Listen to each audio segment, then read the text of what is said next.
My name is Jenna Cape, and I am the Executive Director of International Promise Foundation. So International Promise Foundation, or IPF, was formed in 2013, and we are a nonprofit organization. Our mission is right out of James 1:27, to help care for the orphans and widows. So we feel that God has called us to really live out His heart for orphans and widows throughout the world. Bangladesh as a whole is 98% Muslim and Hindu. So the Help Bangladesh, the Samaritan Children's Home, is the actual name of the children's home that the children we care for call home.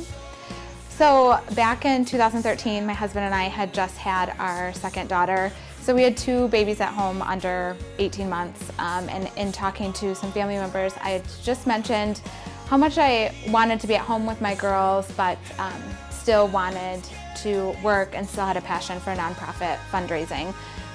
So just lo and behold, a few weeks later, David Halder, the executive director of Help Bangladesh, reached out and was struggling with his current sponsorship agency. So he had donors that were sending $40 a month to sponsor children, but he was only receiving $26 a month. So in that, the Speak family decided to create a foundation.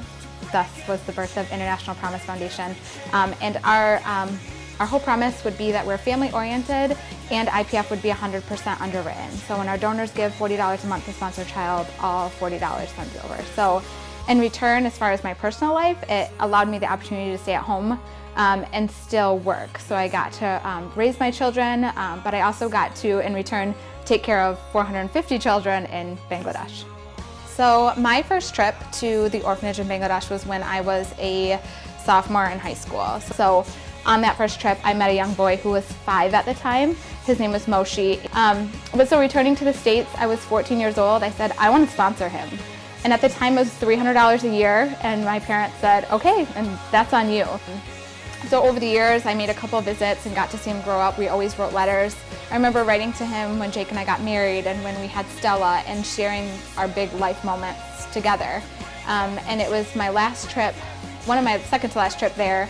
He was 17, so he spoke fluent English. And when I went to leave, it was really early in the morning. I went to walk down the stairs and he waited up for me. And before I left, he gave me the biggest hug and he said, "Thank you for sponsoring me. You've changed my life."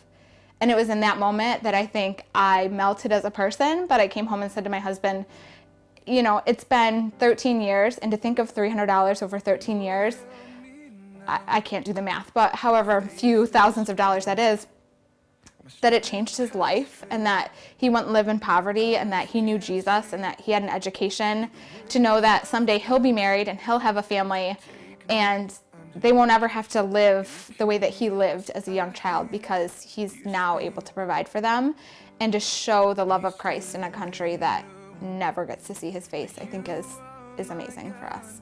So I think the wonderful thing about IPF right now is that there's no age limit, there's no name, or there's no face that fits with our sponsorship program.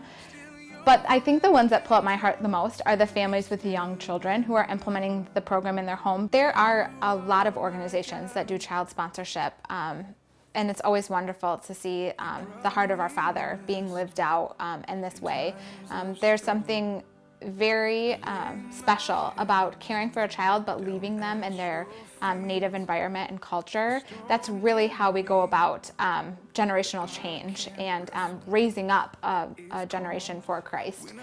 So with the sponsorship program that we do, a couple of things that set us apart is that we're underwritten. So when you sponsor a child for $40 a month, all of that money goes over.